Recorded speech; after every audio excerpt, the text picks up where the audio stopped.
அநேக இக்கட்டுகளையும் ஆபத்துகளையும் காணும்படி செய்த என்னை நீர் திரும்பவும் உயிர்ப்பித்து திரும்பவும் என்னை பூமியின் பாதங்களிலிருந்து ஏற பண்ணுவீர். அல்லேலூயா. ஸ்தோத்திரம். கண்களை மூடி செபிப்போமே. ஸ்தோத்திரம் கர்த்தாவே, எங்கள் அன்பின் பரலோக பிதாவே, கர்த்தராகிய இயேசு கிறிஸ்துவின் நாமத்தின் இடத்தில் வருகிறோம். மீண்டுமாய் உம்முடைய சமூகத்தில் நாங்கள் பாடி ஆராதிப்பது மிகவும் மகிழ்ச்சியாக இருக்கிறது.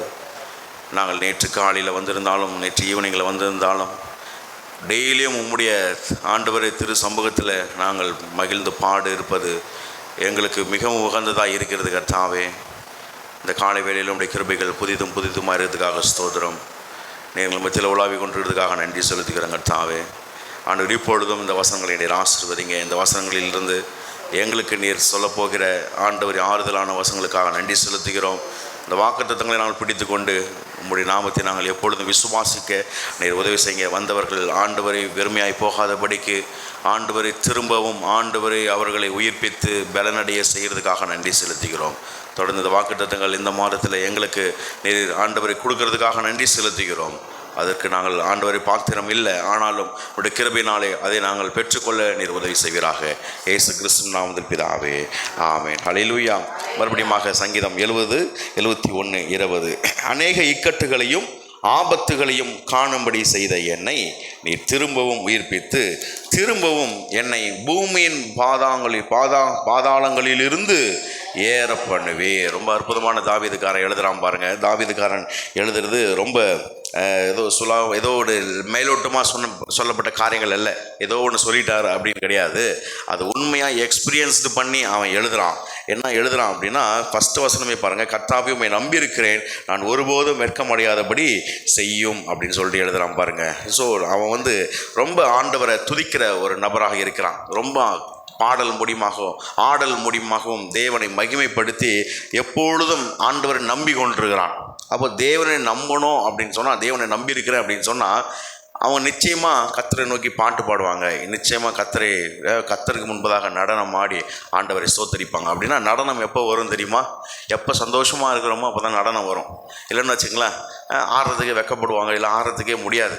என்ன பெரிய ஆட்டமாக இருக்குது, வீடே அங்கே மூழ்கி போக கிடக்குது, இதில் என்ன ஆட்டம் வேண்டி கிடக்குதுன்னு. ஆனால் அவனுடைய எல்லா விதமான காரியங்களும் முடக்கி விடுகிற நேரத்திலையும் அவன் நடனமாடி கர்த்தரை நோக்கி ஸ்தோத்தரித்தான். சாபமாய் இருக்கிற தேசங்கள் இருக்கும்போது உடன்படிக்கை பற்றி கொண்டு வரும் பொழுது கூட அவன் நடனமாடி கர்த்தரை துதித்து கொண்டிருந்தான். அப்போது என்ன நிலைமையில் இருந்தாலும் கர்த்தர் மேலே நம்பிக்கையாக இருக்கிறதுக்கு ஒரே ஒரு சாட்சி என்ன தெரியுமா? நடனமாடி சந்தோஷமாய் கர்த்தருடைய நாமத்தை பாடி துதிப்பது தான் நம்ம அவர் மேலே வச்சிருக்கிற நம்பிக்கையாக. இன்றைக்கி நிறைய பேர் அவர் மேலே நம்பிக்கை வச்சிருக்கிறோம். ஆனால் பாட்டு வரமாட்டேங்குது, ஆராதனை வரமாட்டேங்குது, அவரோடு பேசுகிறதுக்கு பிரசன்னத்தில் உட்கார்றதுக்கு நேரங்கள் ஒதுக்கிறது கிடையாது. ஏன்னா அவர் மேலே நம்பிக்கை இல்லை. ஆனால் நம்பி இருக்கிறவங்க நிச்சயமாக அந்த பழக்கத்தை விடவே மாட்டாங்க, அவரை பாடி ஆராதிக்கிறத விடவே மாட்டாங்க. அதுபோல் இவனுக்கு எவ்வளோ பிரச்சனைகள் இருக்கும்போது கூட அவன் தேவனை துதித்து கொண்டே இருந்தான். அப்படி 20ஆம் வசனத்தை மறுபடியும் ஆகும் பொழுது, அநேக இக்கட்டுகளையும் ஆபத்துகளையும் காணும்படி. அப்போ நம்மளுக்கும் என்ன ஆகுது? நிறைய ஆபத்துகள் இக்கட்டுகளை நம்மளை பார்க்குறோம். ஒவ்வொரு நாளும் இக்கட்டுகளை பார்க்குறோம், பணப்பற்றாக்குறையை பார்க்குறோம், வியாதியை பார்த்து கொண்டிருக்கிறோம், எல்லா விதமான ஆக்சிடெண்ட் போகும்போதெல்லாம் எவ்வளோ இக்கட்டுகளை பார்க்குறோம். இன்னும் அநேக நம்மளுக்கு இடையூறு செய்கிற மனுஷர்களை பார்க்கிறோம். இன்னும் எவ்வளோ இக்கட்டுகள் சொல்ல முடியாது. அவ்வளோ இக்கட்டுகளையும் ஆபத்துகளையும் நம்ம தொடர்ந்து காணும்படி தான் நம்ம கண்டுகொண்டு தான் இருக்கிறோம். காணும்படி செய்த என்னை நீ திரும்பவும் உயிர்ப்பித்து. அப்படின்னா என்ன அர்த்தம்னா, நாம் அதில் போய் மாட்டிக்கிறோம், இக்கட்டில் மாட்டிக்கிறோம், ஆபத்தில் மாட்டிக்கிறோம். எவ்வளோ விஷயங்களில் மாட்டினாலும் என் ஆண்டவர், தாவீதுக்காரன் சொல்கிறான், என்னை மறுபடியும் என்னை திரும்பவும் என்னை உயிர்ப்பிக்கிறவராக இருக்கிறார். ஹல்லேலூயா. மறுபடியுமாக என்னை எங்கிருந்து ஏற பண்ணினார்னா, நான் எவ்வளவோ ஆபத்து நிமித்தம், பாவத்தின் நிமித்தம் பாதாளத்தில் நான் போனால் கூட பாதாளத்திலிருந்து தேவன் என்னை ஏற பண்ணுகிறார். இன்னைக்கு அநேகம் நினைக்கிறீங்க, ஐயோ நான் பாதாளத்துக்கு போயிட்டேன், அவ்வளோதான், என் பிரச்சனை போயிடுச்சு, இதுக்கப்புறம் மீண்டு எடுக்க முடியாது, மீள முடியாது. ஒரு மீளாத ஒரு துயரம், ஒரு மீளாத ஒரு வியாதி, ஒரு மீளாத ஒரு கடன், ஒரு மீளாத ஒரு இக்கட்டுகள், ஒரு ஆபத்துகள், அப்படி நம்ம நினச்சிட்டு இருக்கிறோம். ஆனால் கர்த்தர் சொல்கிறாரு, தாவீது மூலியமாக சொல்கிறாரு, பூமியின் பாதாளத்திலிருந்து தேவனை நம்மளை ஏற பண்ணுகிறார். எப்பேற்பட்ட பாதாள குகையாக இருந்தாலும் சரி, கர்த்தர் அதிலிருந்து கர்த்தர் உங்களையும் என்னையும் கர்த்தர் ஏற பண்ணுகிறவராக இருக்கிறார். அதனால் அந்த செப்டம்பர் மாதத்தோட வாக்குத்தத்தம் என்ன அப்படின்னா, தூங்கிட்டு இருக்கும் பொழுது கர்த்தர் எனக்கு சொன்ன ஒரு வாக்குத்தத்தம், மரித்தவை உயிர் பெறும். அதுதான் கர்த்தர் நம்மளுக்கு ஞாபகப்படுத்தியே வைத்தார். மரித்தவைகள் எல்லாம் உயிர் பெற போகிற ஒரு மாதமாக அது இருக்க போகிறது. இந்த மாதத்தில் அதை நான் டிக்ளேர் பண்ணுறேன், அதை நான் ரிலீஸ் பண்ணுறேன். ஜீசஸ் நேம், ஆண்டவர் இயேசுவின் நாமத்தினால மரித்தவைகள் எல்லாம், எதெல்லாம் மரித்து போயிருக்கிறதோ உங்கள் வீட்டில், எதெல்லாம் உங்கள் சரீரத்தில் மரித்து போயிருக்கிறதோ, எதெல்லாம் முடங்கி கிடக்கிறதோ, எதெல்லாம் உங்கள் பிஸ்னஸில் முடங்கி கிடக்கிறதோ, எதெல்லாம் உங்கள் வேலையில் முடங்கி கிடக்கிறதோ, எல்லாம் மரித்தவைகள் எல்லாம் இயேசுவின் நாமத்தினாலே உயிரடைய செய்ய என் தேவன் வல்லவராக இருக்கிறார். இயேசுவின் நாமத்தில் அல்லேலூயா. திரும்பவும் கர்த்தர் உயிர் பெற்று திரும்பவும் பூமியின் பாதாளங்களிலிருந்து ஏற பண்ணுவீர். இதுதான் அந்த தாவீதுகாரன் சொல்கிறத ஒரு காரியங்கள். 23 பாருங்கள், நான் பாடும்போது என் உதடுகளும் நீர் மீட்டு கொண்ட என் ஆத்மாவும் கம்பீரித்து மகிழும். பாஸ்ட் டென்ஸில் முடிகிறார். என்னை மீட்டு கொண்ட என் ஆத்மாவை நீர் மீட்டு கொண்டீங்க அப்படின்னு சொல்லிட்டு அவன் சொல்கிறான். எனக்கு பொல்லாப்பை தேடுகிறவர்கள் வெக்கி லட்சியம் அடைந்தபடியால் நாள்தோறும் என் நாவு உமது நீதியை கொண்டாடும். பார்த்தீங்கன்னா எப்படி தேவனை இவன் போற்றான்றதை பாருங்க. சரி, இது தாவீது சொன்ன ஒரு காரியம். ஆனால் லூக்கால கர்த்தர் அதை நிரூபிச்சே அவர் காமிச்சிட்டு வர அநேக உயிர்த்தெழுதலை கர்த்தர் பண்ணியிருக்கிறார். அது எல்லாத்தையும் பார்க்கணுன்னா நேரம் பத்தாது. அதனால் லூக்கா 8ஆம் அதிகாரத்தில் இருக்கிற விஷயத்தை மட்டும் நம்ம இன்னைக்கு தியானிச்சுட்டு முடிக்கலாம். பாருங்க, லூக்கா 8ஆம் அதிகாரம் எத்தனாம் வசனம்? 40ஆம் வசனம் பாருங்களேன். 40.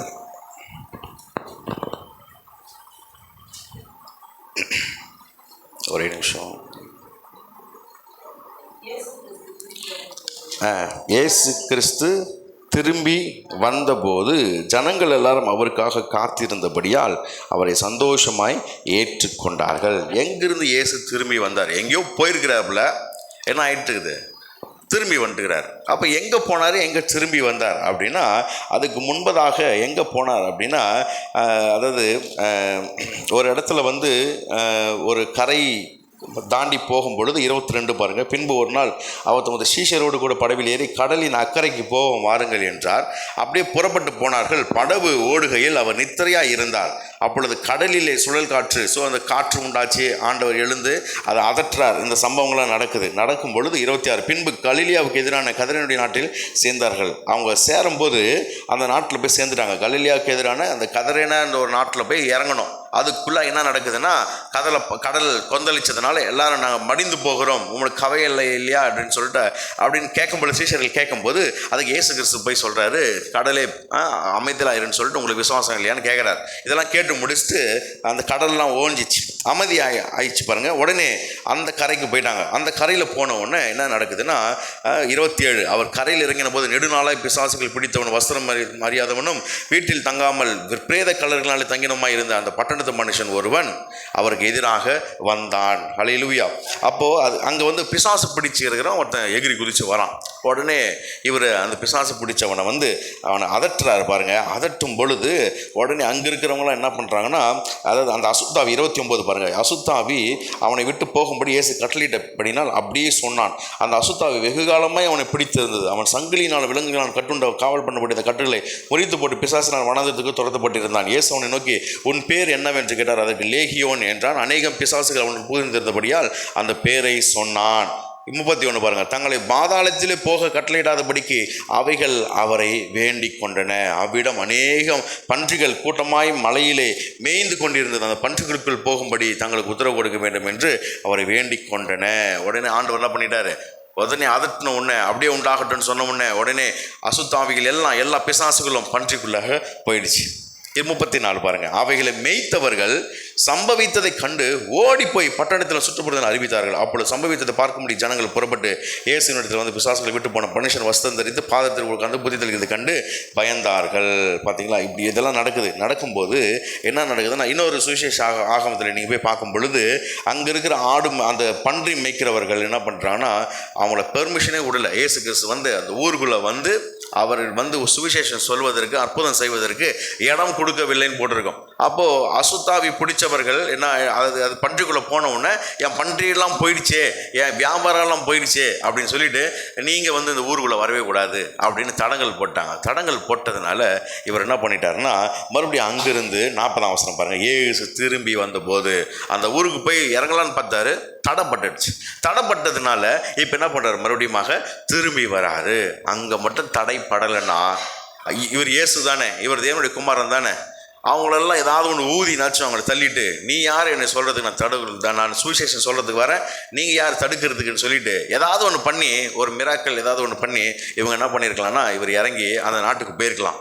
ஆனால் தடைப்பட்டிருக்குதுன்னு தெரிஞ்ச உடனே இதுவும் நல்லது தான் அப்படின்னு நினச்சிக்கிட்டு அவர் திரும்பி மறுபடியும் போகும் பொழுது அங்கே ஒரு 2 அற்புதங்கள் நடக்குது. அந்த இடத்துல தான் திரும்பும்போது தான் அங்கே ஒரு சம்பவம் நடக்குது பாருங்கள். அந்த சம்பவத்தை தான் இப்போ நம்ம பார்க்க போகிறோம். 41. அப்பொழுது ஜெப ஆலய தலைவனாகிய யவீரு என்னும் பேருள்ள ஒருவன் வந்து இயேசுவின் பாதத்தில் விழுந்து 12 வயதுள்ள தன்னுடைய ஒரே குமாரத்தி மரண அவஸ்தையாக இருந்தபடியால் தன் வீட்டிற்கு வரும்படி அவரை வேண்டிக் கொண்டான். பார்த்தீங்களா? அப்போது அவனுடைய அவனுடைய பொண்ணு, சொந்த குமாரத்தி, சரிங்களா, அவளுக்கு எத்தனை வயசு? 12 வயசு. மரண அவஸ்தையாக இருந்தான். அப்படின்னா ஆல்மோஸ்ட் டெத்து கண்டிஷன், மரண அவஸ்தை, மரணப்படுக்கையில் இருக்கும் பொழுது என் வீட்டுக்கு வாங்க அப்படின்னு. இன்னொரு வசனத்தில் பார்த்தீங்கன்னா, இன்னொரு இடத்துல பார்த்தீங்கன்னா, என் வீட்டிற்கு வர நான் பாத்திரம் நல்ல ஆண்டவரே, நீங்கள் போய் என் வீட்டுக்கு வரலாமா அப்படின்னு ஒருத்தவங்க பேசுகிறாங்க. ஆனால் இங்கே யவீரு சொல்கிறாரு, என் வீட்டுக்கு நீங்கள் கண்டிப்பாக வரணும், ஏன்னா என் பொண்ணு சாக போகிறா அப்படின்னு சொல்கிறார். அவர் போகையில் திரளான ஜனங்கள் அவரை நெருக்கினார்கள். பார்த்தீங்களா? இப்போது போகிறார், அந்த இடத்துல போகிறார். அப்போது ஒரு இடத்துல வந்து பன்றி மேய்த்தவர்கள் தடை பண்ணாங்க, இயேசுவை செய்யக்கூடாதபடிக்கு தடை பண்ணாங்க. ஆனால் இங்கே ஜெப ஆலய தலைவனாக யவீரு என்ன பண்ணுறான் அப்படின்னா இயேசுவை வரவேற்கிறான், ஆண்டவரை வரவேற்கிறான். அப்போ ஒரு கூட்டம் இயேசுவை தடுக்கிறது, ஒரு கூட்டம் இயேசுவை வரவேற்கிறது. எல்லாரும் பாருங்க இயேசுவை தடுக்கிறாங்க. ஐயோ சுவிசேஷம்லாம் சொல்ல வராதீங்க, அந்த இயேசு நான் நம்புகிறேன், ஆனாலும் இந்த மாதிரிலாம் சர்ச்சைக்கெல்லாம் வர முடியாது, அவங்கள நான் சர்ச்சைக்கெல்லாம் வந்து ஆண்டவரெல்லாம் தொழுக முடியாது, எங்கள் சுவிசேஷ கூட்டம்லாம் நடத்தக்கூடாது அப்படின்னு நிறைய பேர். ஆனால் எல்லாருக்கும் இயேசு கிறிஸ்துவ பிடிக்குது, ஆனால் சுவிசேஷத்தை பிடிக்க மாட்டேங்குது. அப்போ நம்மளால் ஊழியம் செய்ய முடியல. அப்போ நிறைய பேர் இந்த உலகத்தில் எவ்வளோ சமுதாயங்கள் இருக்குது, மதங்கள் இருக்குது, எவ்வளோ அரசியல்கள் எவ்வளோ இருக்கிறது, ஏன் நம்ம ஊரில் எவ்வளோ தெருக்கள் இருக்கிறது. ஆனால் எல்லாருமே இயேசுவை தடுக்கிறவர்களாக இருக்கிறார்கள். ஆனால் ஒரு கூட்டம் தடுக்கிறது, ஆனால் இந்த ஒரு கூட்டம் இயேசுவை வரவேற்கிறது, இயேசுவை பிரசன்னத்தை வரவேற்கிறது. அப்போ ஆண்டோடைய பிரசன்னத்தை யார் விரும்புகிறாங்களோ அவங்களுக்கு கர்த்தர் இறங்கி வருகிறவராக இருக்கிறார். எல்லாத்துக்கும் தான் உலகத்தில் இறங்கி வந்தார், ரத்தத்தை சிந்தினார். ஆனால் சிம்பாலிக்காக சொல்ல போனால் யாருக்கு ரொம்ப ப்ரியாரிட்டி கொடுக்குறாரு அப்படின்னா அவங்க தடுக்கிறாங்க, அங்கே போகலை, இங்கே வரவேற்கிறோம், அவருடைய பிரசன்னத்தை நாடுகிறோம், இங்கே தேவன் நம்மளுக்கு வாசம் பண்ணுகிறார். அப்போ இயேசு வந்தாலே அந்த வீட்டிற்கு வெளிச்சம் வந்தது, இயேசு வந்தாலே அந்த வீட்டிற்கு சந்தோஷம் வரும், இயேசு வந்தாலே அங்கே சமாதானம் வருகிறோம். இயேசு வந்த வீட்டில் சந்தோஷமே, இயேசு வந்த வீட்டில் சமாதானமே, இயேசு வந்த வீட்டில் சந்தோஷமே சந்தோஷமே. ஹல்லேலூயா ஹல்லேலூயா ஹல்லேலூயா ஹல்லேலூயா ஹல்லேலூயா ஹல்லேலூயா ஹல்லேலூயா ஹல்லேலூயா. எவ்வளோ பழைய பாடல் இது. அவர் வீட்டுக்கு வந்துட்டார். அவருடைய பிரசன்னத்தை நாடுகிறவங்களுக்கு கர்த்தர் ஒரு பெரிய ஒரு அதிசயத்தை செய்ய போகிறார். என்ன அதிசயன்றது பின்னாடி பாருங்கள், அப்படியே வரும் பாருங்கள். அப்போ இவன் கூப்பிடுறான். அவன் கூப்பிடும்போது அங்கே மரண அவஸ்தையில் படுக்க கொண்டிருக்கிற தன் குமாரத்தியை சுகப்படுத்துவதற்காக இயேசு கிறிஸ்துவை கூப்பிடுகிறான். அப்போது ஒரு விஷயம் நம்ம கற்றுக்கிறோம். என்ன விஷயம் அப்படின்னா, அவன் இயேசு கிறிஸ்துவை வரவேற்றான். இயேசு கிறிஸ்துவை தடுத்தவனாய் இல்லை, இயேசு கிறிஸ்துவை வரவேற்றான். அப்போ நாம் தேவனுடைய பிரசன்னத்தை வரவேற்கணும். ஒவ்வொரு நாளும் தேவனுடைய இயேசு நம்முடைய இடத்துல வரணும், இயேசு என்னோட பேசணும், இயேசு என்னோட வாசம் பண்ணணும், அவரோட பிரசன்னம் நம்முடைய வீட்டில் நிறைஞ்சிருக்கணும். அது யார் செய்கிறாங்களோ, டெய்லி யார் செய்கிறாங்களோ, இயேசுவை யார் வரவேற்கிறாங்களோ, ஏதோ நான் இயேசுவை நம்பிட்டேங்க அப்படின்னு சொல்லிட்டு வீடு ஃபுல்லாக பாட்டே இல்லாமல், துதி சத்தமே இல்லாமல், ஜபமே இல்லாமல் அப்படியே இருந்துடக்கூடாது. வாரத்து ஒரு முறை வந்து ஜெபம் பண்ணுறது அப்படி கிடையாது. டெய்லி அந்த வீட்டில் தேவனுடைய பிரசன்னம் இருக்க வேண்டும். ஏதாவது ஒரு ரூமில் தேவனுடைய பிரசன்னத்தை காத்து கொண்டவர்களாக அங்கே ஆண்டவரை மீட் பண்ணுறதுக்கு ஒரு இடத்தை நீங்கள் ரெடி பண்ணி வைக்கணும். ஏதாவது ஒரு இடமா இருக்கலாம், இல்லை ஹாலில் ஒரு மூலையாக இருக்கலாம், இல்லை ஏதாவது ஒரு இடத்துல மொட்டை மாடியாக கூட இருக்கலாம். எங்கேயோ ஒரு இடத்த சூஸ் பண்ணி இயேசுவை டெய்லி உங்கள் வாழ்நாளில் வரவேறுங்க. அவருடைய பிரசன்னத்தை நாடுங்க. நிச்சயமாக ஆண்டவர் திரும்பி வருவார். உங்களுடைய வாழ்க்கையில் எவ்வளோ தூரம் போனாரோ அவர் மறுபடியும் திரும்பி வருவார். ஒருத்திக்கு இயேசு கிறிஸ்துவ வேணும். ரொம்ப அழுதான், ஆண்டவரே உங்களை நாங்கள் பார்க்கணும், எங்கே தான் போனீங்களோ தெரியலையே அப்படின்னு ரொம்ப அழுதா பாருங்க. பரலோகத்துக்கு போக போறிய அந்த வேலையே விட்டுட்டு பாதியிலே இறங்கி மரியாளுக்காக இறங்கி வந்து ஏன் அழுவுறாய்? தொடரும்போது நான் இன்னும் என் பிதாவின் போய் சேர நான் எதுவும் பண்ணல, நான் இன்னும் ஒப்பு கொடுக்கல, நீ அழுதுன்றதுனால தான் நான் இறங்கி வந்தேன். திரும்பி வருகிற தேவன் நம்மளுக்காக. அப்போ யாரெல்லாம் கூப்பிட்றாங்களோ, யாரோடைய பிரசனத்தை நாடுகிறார்களோ அவர்களுக்காக எவ்வளோ பெரிய வேலையாக இருந்தாலும், பிதாவின் இடத்தில் ஒப்படைக்க வேண்டிய வேலைகளாக இருந்தாலும் அதை எல்லாம் என் இயேசு நமக்காக விட்டு நம்மளை கண் துடைக்கிற தேவனாய் இருக்கிறார், நம்மளை கரை சேர்க்கிற தேவனாய் இருக்கிறார். ரெண்டாவது ஒரு விஷயத்தை நம்ம பார்க்குறோம் இதில் 41. அப்பொழுது ஜெப ஆலய தலைவனாகிய யவீரு என்னும் அவன் எவ்வளோ பெரிய பொசிஷனில் இருக்கிறான்? ஜெப ஆலயத்துக்கு தலைவன். அப்போ பெரிய பதவி, பெரிய போஸ்டிங்கில் இருக்கிறான். நானே ஜெப ஆலய தலைவன், நான் ப்ரேயர் பண்ணாலே அது இதுவாயிடும் அப்படின்னு சொல்லிட்டு அவன் ஒரு தெனாவட்டில் இல்லை. எதுவாக இருந்தாலும் சரி, எவ்வளோ பெரிய பொறுப்புகள் உள்ளவனாக இருந்தாலும் சரி, அதையெல்லாம் என் இயேசுவின் பாதத்தில் நான் வச்சிடுறேன். என்னுடைய கல்வியை இயேசுவின் பாதத்தில் நான் வச்சிடுறேன். என்னுடைய மேன்மையை நான் இயேசுவின் பாதத்தில் வச்சிடுறேன். என்னுடைய பொசிஷனை நான் இயேசுவின் பாதத்தில் வச்சிடறேன். என்னுடைய டெசிக்னேஷனை நான் இயேசுவின் பாதத்தில் வச்சிடுறேன். நான் எவ்வளோ பெரிய மேன்மை அடைந்தவனாய், எவ்வளோ பெரிய பதவி வைத்திருந்தவனாய், எவ்வளோ பெரிய அதிகாரியாக நான் இருந்தாலும் அந்த அதிகாரத்துவம், அந்த தலைமைத்துவம், அந்த எல்லா விதமான காரியங்களையும் நான் இப்பொழுது இயேசுவின் பாதத்தில் நான் வைக்கிறேன். நான் ஒன்றுமே இல்லை அப்படின்னு சொல்லி யவீரு தன் ஜெப ஆலய தலைவனாக இருந்தாலும் நான் ஒன்றும் இல்லை ஆண்டவர் நீங்க வாங்கன்னு எப்போ இயேசுவின் பாதத்தில் அவன் விழுறான் பாருங்க. அந்த வசனம் வாசிக்கிற மறுபடியும். அப்பொழுது ஜெப ஆலய தலைவனாக யவீரு என்னும் பேருள்ள ஒருவன் வந்து இயேசுவின் பாதத்தில் விழுந்து, எவ்வளோ பெரிய ஆளவனாக இருக்கலாம், ஆனால் டெய்லி இயேசுவின் சமூகத்தில் விழ வேண்டும். முழங்கால் படியிட்டு தரையை தலையில் தாழ்த்தி படுற மாதிரி நீங்கள் எப்போ உட்காந்து கும்பிட்றீங்களோ ஆண்டவரை, அப்போ கர்த்தர் உங்களை விடுவிக்கிறவராக இருக்கிறார். இதுதான் கர்த்தர் எதிர்பார்க்கிறார். இதுதான் மனத்தாழ்மை. நான் எவ்வளோ பெரிய பதவி தெரியுமா, எவ்வளோ பெரிய போஸ்டிங் தெரியுமா அப்படின்னு சொல்லக்கூடாது. எவ்வளோ பெரிய பதவியாக இருந்தாலும் ஜெப ஆலயத்துக்கு தலைவன், இவன் ஒரு பொசிஷனில் இருக்கிறான், எவ்வளோ பெரியவன் பாருங்கள். ஆனால் இயேசுவின் பாதத்தில் ஊரார் பார்க்குற அளவுக்கு இயேசு தான் முக்கியம். நான் எவ்வளோ பெரிய தலைவனாக இருந்தாலும் பரவாயில்ல, ஆண்டவருக்கு முன்பதாக ஒன்றும் இல்லை. அந்த தாழ்மை இருந்ததுனால தான் பாதத்தில் விழுகிறவனாக இருக்கிறான். இன்னைக்கு நம்ம காலை வேளையில் நம்முடைய அதிகாரத்துவம், பவர்கள், நம்முடைய ஆளுமைகள், நம்முடைய திறமைகள், நம்முடைய கல்வி அறிவுகள், நம்முடைய இருக்கிற மேன்மைகள் எல்லாவற்றையும் ஆண்டவருடைய சமூகத்தில் இதெல்லாம் குப்பை என்று கருதி அதெல்லாம் பாதத்தில் நம்ம போட்டுட்டு ஆண்டவரிடத்தில் எப்போ நம்ம பிரசனத்தில் சரணடைகிறோமோ கர்த்தர் பார்க்குறாரு, நம்மளிடத்தில் திரும்பி வருகிறவராய் இருக்கிறார். சரி, இப்படி திரும்பி வரும்பொழுது மரண அவஸ்தைப்பட்டு இருக்கிற 12 வயசு உள்ள ஒரு ஸ்திரீ உடனே இவர் என்ன பண்ணுறாரு, நான் சரி நான் வரேன் அப்படின்னு சொல்லிட்டு அந்த தெருவில் நடந்து போயிட்டே இருக்கிறாரு. போகும்போது என்ன நடக்குது பாருங்கள். அங்கே ஒரு நடுவில் ஒரு அற்புதம் நடக்குது. ஏற்கனவே ஒரு கரைக்கு போய் இறங்கும்போது நடுவில் என்ன நடந்துச்சு, காட்டையும் கடலையும் அதட்டினார், அது நடந்துச்சு. அதுக்கப்புறம் பார்த்தீங்கன்னா இங்கே யவீரு வீட்டுக்கு போகலான்னு சொல்லி பார்க்கும்போது நடுவில் ஒரு விஷயம் நடக்குது. 42 தன் வீட்டிற்கு வரும்படி அவரை வேண்டிக் கொண்டான். அவர் போகையில் திரளான ஜனங்கள் அவரை நெருக்கினார்கள். அப்பொழுது 12 வருஷமாய் பெரும்பாடு உள்ளவளாகி இருந்து தன் ஆஸ்திகளை எல்லாம் வைத்திருப்பி செலவழித்தும் ஒருவனால சொஸ்தமாக்கப்படாதிருந்த ஒரு ஸ்திரீ அவருக்கு பின்னாக வந்து அவருடைய வஸ்திரத்தின் ஓரத்தை தொட்டால் உடனே அவளுடைய பெரும்பாடு நின்று போயிற்று. அவளுக்கு எத்தனை வருஷம்? 12 வருஷம். இங்கே 12 வயசு. 12 வருஷமாக பெரும்பாடு, இவ 12 வயசு. ரெண்டும் கிட்டத்தட்ட ஒன்று தான். ஏன்னா அவளும் 12 வருஷம்தான் பெரும்பாடு. அவளுக்கு வியாதி பெரும்பாடு ப்ளீடிங் ஆகிறது வந்து 12 வருஷமாக போயிட்டுருக்குது. இவளுக்கு 12 வயசு. யவீருக்கு இயேசுவை கூப்பிட்டதுனால அற்புதத்தையும் செய்யறது மட்டும் இல்லாமல் அதுக்கு முன்பதாக அடையாளத்தையும் கர்த்தர் காண்பிக்கிறார். உங்களை கர்த்தர் உயிர்ப்பிக்கிறதுக்கு முன்பதாக ஆண்டவர் பேசி கொண்டிருக்கிறார். காலை வேளையில் விசுவாசிங்க, கர்த்தர் உங்களை உயிர்ப்பிக்கிறதுக்கு முன்பதாக கர்த்தர் ஒரு அடையாளத்தை உங்களுக்கு கொடுப்பார்.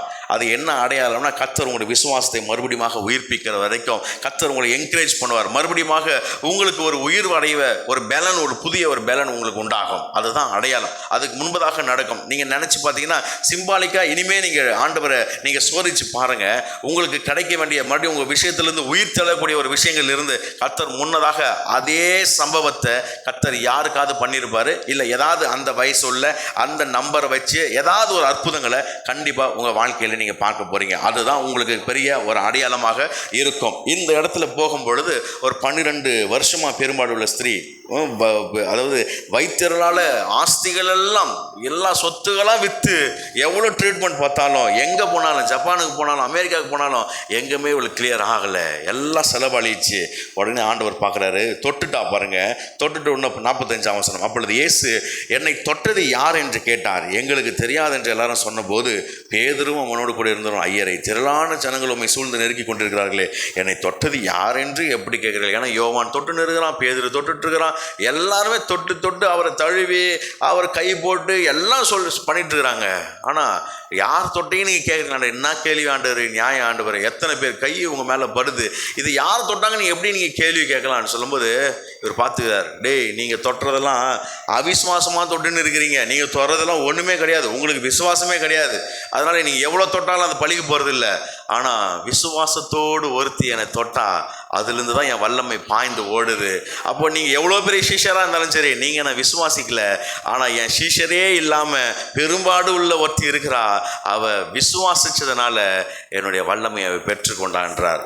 அப்போ விசுவாசித்தால் தேவனுடைய மகிமையை நிச்சயமாய் காண்பாய். அப்போ அவள் மரித்து போன சரீரம் விசுவாசத்தை உண்டு பண்ணிடுறதுனால, விசுவாசத்தோடு ஆண்டவர் வஸ்திரத்தை தொட்டதுனால, இயேசுவினிடத்தில் வந்ததுனால கர்த்தர் அவளுக்கு ஒரு உயிருள்ள சரீரத்தை கர்த்தர் அவளுக்கு கொடுத்தார். அப்போ விசுவாசத்தோடு காலை வேளையில் ஆண்டோடைய பிரசனத்தை நீங்கள் நாடி வந்துட்டீங்கன்னா, ஆண்டோடைய பாதத்தில் நீங்கள் விழ ஆரம்பிச்சிங்கன்னா, கர்த்தர் உங்களுக்கு மரித்து போனவங்க சரீரங்களை மறுபடியும் உயிர்ப்பித்து உங்களை எழுப்புவார். அதே இழந்த பலனை கர்த்தர் உங்களுக்கு கொடுப்பார்.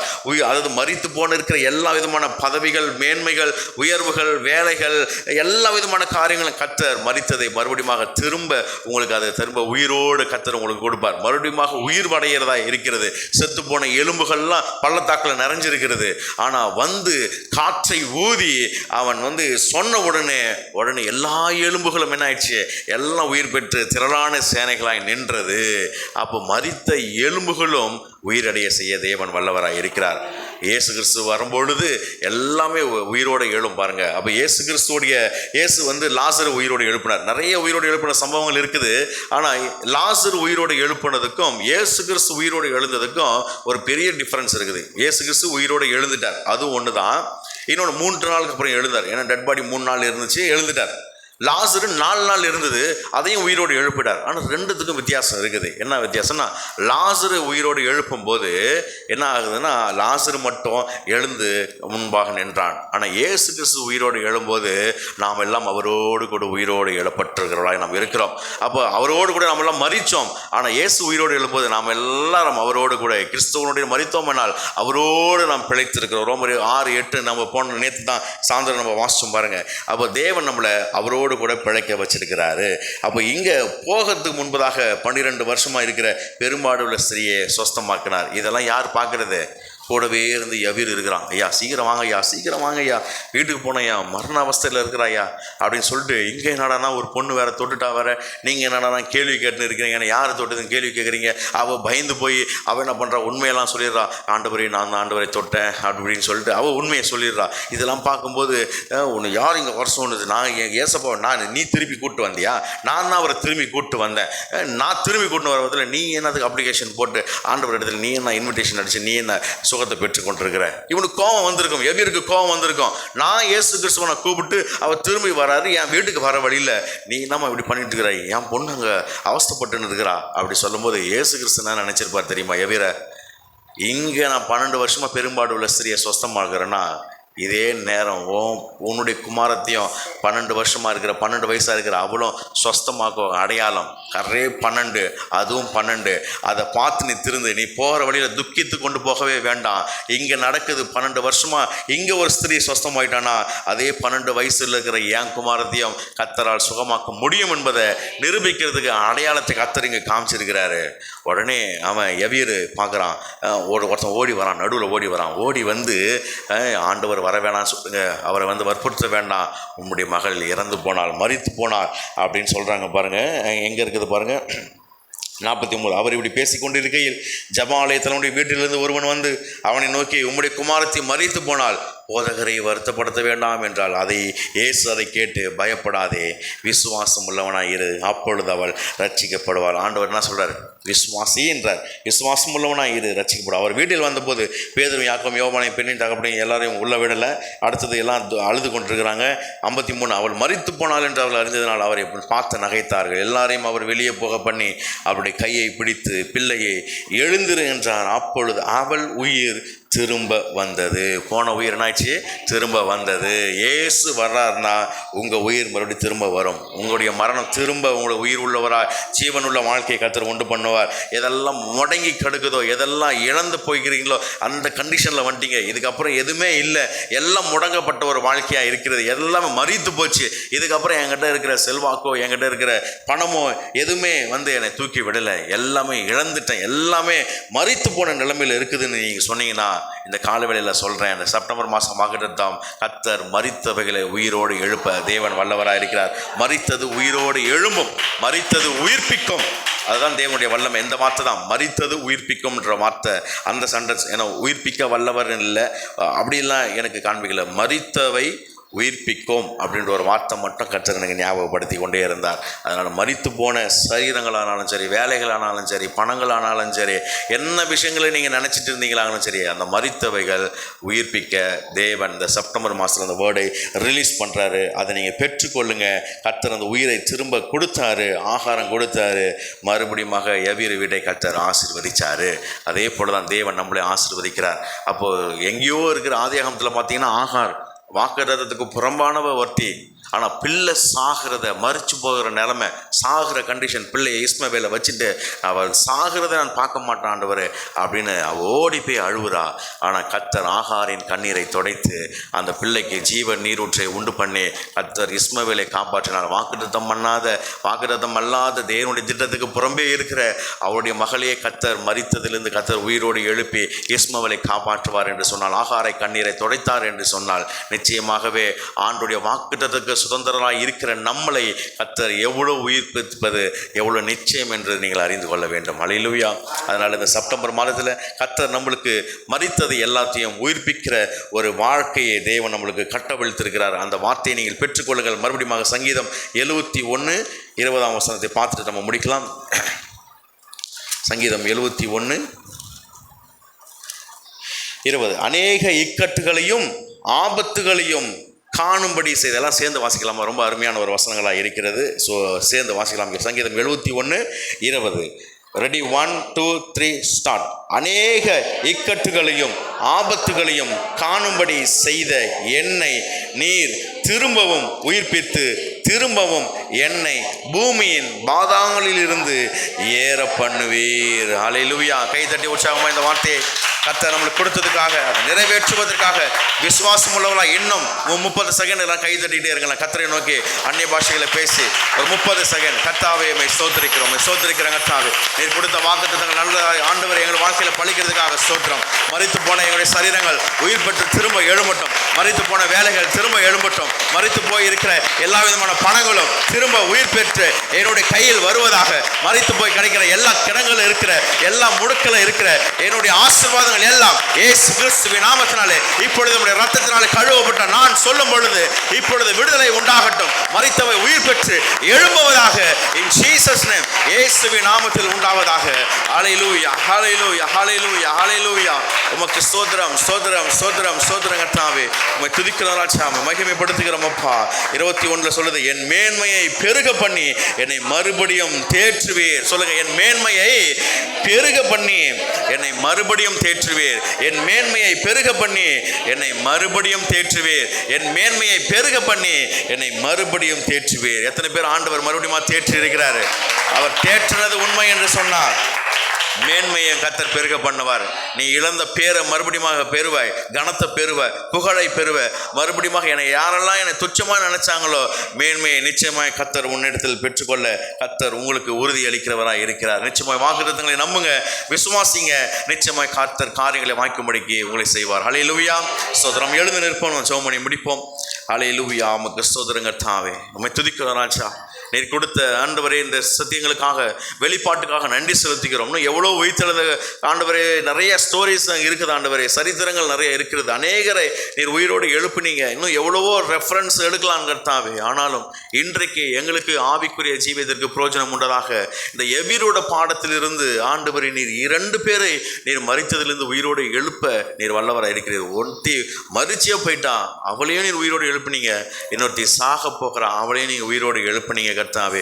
உம்முடைய பார்வையில் உயிரோடு எழுப்பதற்கு மரித்தவர்களாக இருந்தாலும் சரி, வியாதியில் இருந்தாலும் சரி, எப்பேற்பட்டவங்களாக இருந்தாலும் சரி, மறுபடியும் நீ திரும்பி அவர்களை எடுத்து கட்டுகிறதுல நீர் மிகவும் வல்லமை உள்ளவராக இருக்கிறீரப்பா.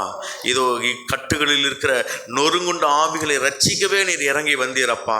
இக்கட்டில் தவித்து கொண்டிருக்கிற ஜனங்களை காப்பாற்றவே நீர் இறங்கி வந்தீரப்பா. ஸ்தோத்திரிக்கிறோம். எங்களையும் ஆண்டவர் இக்கட்டுகளையும் ஆபத்துகளையும் காணுகின்ற எங்களை நீர் திரும்பவும் எங்களை உயிர்ப்பித்து எங்களை பூமியின் பாதாங்களிலிருந்து நீர் எங்களை ஏற பண்ணுகிற தேவனாக இருக்கிறதுக்காக நன்றி செலுத்துகிறோம் அப்பா. முடிந்து போச்சு என்று நாங்கள் வாழ்க்கையை நாங்கள் கவலைப்படாமல் எல்லாத்தையும் இழந்து விட்டனே, இனி நான் என்ன செய்ய போகிறேனே என்று நாங்கள் பாதாளத்தில் நாங்கள் ஆண்டவருடைய வாழ்க்கையை போனாலும் என்னை அங்கிருந்தும் நீர் எங்களை ஏற பண்ண வல்லவர் என்பதை தாவீதுகாரன் விசுவாசித்தது போல, அது நடந்தது போல தாவீதை உயர்த்தின கர்த்தர் இப்பொழுது எங்கள் மத்தியில் கிரியை செய்கிற தேவனாக இருக்கிறதுக்காக நன்றி செலுத்துகிறோம். அதே ஆவியானவர் எங்களுக்குள்ள நீர் அச்சாரம் எங்களுடைய இருதயத்தில் வந்ததுக்காக ஸ்தோத்திரம் அப்பா. திரும்பவும் எங்களை உயிர்ப்பிப்பது வல்லமை ஆண்டவரை எங்கள் உள்ள பாய்ந்து செல்கிறதுக்காக நன்றி செலுத்துகிறோம். இயேசு கிறிஸ்துவை மரித்தோர்ந்து எழுப்பின அதே ஆவியே உங்களிடத்தில் வாசமாக இருக்கிறது என்று நீங்கள் சொன்னது போல எங்களிடத்தில் வாசமாக இருக்கிறதுக்காக நன்றி செலுத்துகிறோம். தொடர்ந்து உங்களுடைய பிரசன்னத்தை நாங்கள் நாட ஆண்டவரே உம்மை நாங்கள் ஏற்றுக்கொள்ள நீர் உதவி செய்ததற்காக ஸ்தோத்திரம். அதே போல எங்களுடைய பதவிகளும் மேன்மைகளும் எல்லாவற்றையும் உங்களுடைய பாதத்தில் நாங்கள் கடத்தி ஆண்டவர் நாங்கள் ஒன்றுமில்லை என்று நாங்கள் ஆண்டவரை கருதி கர்த்தாவே உம்முடைய நாங்கள் தினமும் நாங்கள் டெய்லியும் ஆண்டவர் உம்மை நாங்கள் தேட எங்களுக்கு உதவி செய்கிறதுக்காக நன்றி செலுத்துகிறோம். உங்களுடைய பிரசன்னத்தை நாங்கள் வாஞ்சிக்க உதவி செய்வீராக. நீரை எங்களை கொண்டு வந்ததுக்காக நன்றி செலுத்துகிறோம். இந்த வாக்குத்தத்தங்களை நீர் கொடுத்ததுக்காக ஸ்தோத்திரம். இங்கே வந்திருக்கிற ஒவ்வொரு வாழ்க்கையிலும் இது சாட்சியாக ஏற்படுத்த ஆண்டவரே இந்த வார்த்தையின் பிரகாரம் அவர்கள் சாட்சி சொல்ல நீர் உதவி செய்கிறதுக்காக நன்றி செலுத்துகிறோம். தொடர்ந்து அநேக அதிசயங்கள் அற்புதங்களையும் இதை நாங்கள் பெற்றுக்கொள்ள எங்களுடைய வாழ்க்கையில் இழந்ததை நாங்கள் மறுபடியும் பெற்றுக்கொள்வதற்கான அடையாளங்களை நீர் உண்டு பண்ணுவீராக. ஏதாவது ஒரு மூலியமாக அடையாளத்தை காண்பிப்பீராக சோதரிக்கிறோம். தொடர்ந்து நீர்தாமே எங்களை ஆசீர்வதியும் பாதுகாத்துக்கொள்ள வழிநடத்தும். எல்லாம் துதி கனமையும் முறுக்கு எடுக்கிறோம். இந்த செப்டம்பர் மாதத்துக்கு வேண்டிய எல்லா விதமான காரியங்களும் சுகமும் பலனும் ஆரோக்கியம் ஜீவனும் ஆண்டவரை பணமும் ஆண்டவர் எல்லா விதமான தேவைகளும் இப்பொழுதே வானத்தின் ஆண்டவர் எல்லா மதங்களில் திறந்து ஆண்டவரை நீர் எங்களை ஆசீர்வதிக்கிறதுக்காக நன்றி செலுத்துகிறோம். எங்களுக்கான டோர் வானத்தில் திறக்கப்பட்டதுக்காக ஸ்தோத்திரம். செப்டம்பர் மாதத்துக்குண்டான எல்லா தேவைகள் எங்களுடைய வானத்திலிருந்து எங்களுக்கு ஒட்டாசை வரும் பருவத்தில் நேராக என் கண்களை நாங்கள் ஏறெடுக்கிறோம். அங்கிருந்து எங்களுக்கு ஒட்டாசை வருகிறதுக்காக நன்றி செலுத்துகிறோம். எங்களுக்கு எல்லாவற்றையும் நீ சிலுவையில செய்து முடித்ததுக்காக ஸ்தோத்திரம். உடைய சிலுவையை நாங்கள் மேன்மை பாராட்டுகிறோம். உடைய சிலுவையை நாங்கள் விசுவாசிக்கிறோம் கர்த்தாவே. நீர் எங்களுக்கு எல்லாம் கொடுத்ததுக்காக நன்றி செலுத்துகிறோம். தொடர்ந்து ஆண்டவரே நீர்தாமே எங்களை ஆசீர்வதியும். எல்லாம் துதிக்கான மகிமை ஒருக்கர் எடுக்கிறோம். இயேசு கிறிஸ்துவின் நாமத்தில் ஜெபிக்கிறோம் எங்கள் ஜீவன் உள்ள எங்கள் நல்ல பிதாவே, ஆமென். என் ஆத்துமாவே கர்த்தரை ஸ்தோத்திரி, என் முழுமே பரிசுத்த நாமத்தை ஸ்தோத்திரி. என் ஆத்துமாவே கர்த்தரை ஸ்தோத்திரி. கர்த்தர் செய்த சகல பாக்கிலும் மறவாதே. அவன் அக்கிரமெல்லாம் மன்னித்து என் நோயெல்லாம் குணமாக்கி என் பிராணி அழுக்கி விலக்கு மீட்டு எனக்கு கிருபையான நேரங்களான முடிசூட்டி நன்மையாய் திருப்தி ஆக்குகிறார். கழுக்கு சமணமாக வாழது போலாகிறது. ஒடுக்கப்பட்டு யாருக்கு தேவன் நீதினா செய்கிறார். கர்த்தர் தமது பணி நமக்கும் அவருடைய கிருபைகளை ஜனங்களுக்கு தெரியப்படுவாராக. ஆமென். நம்முடைய கர்த்தராகிய இயேசு கிறிஸ்துவினுடைய கிருபையும் பிதாவாகிய தேவனுடைய அன்பும் பரிசுத்த ஆவியானவருடைய அன்பின் ஐக்கியமும் எப்பொழுதும் சதா காலங்களிலும் நம் அனைவரோடு கூட என்றென்றைக்கும் இயேசு கிறிஸ்துவின் வருகை மட்டும் என்றென்றைக்கு தங்கியிருப்பதாக. ஆமென், ஆமென், ஆமென். ஹல்லேலூயா. ஸ்தோத்திரம். எல்லாருக்கும் சமாதானம், தெய்வீக சமாதானம் சென்று வாருங்கள். கர்த்தர் உங்களை ஆசீர்வதிப்பாராக. ஆமென்.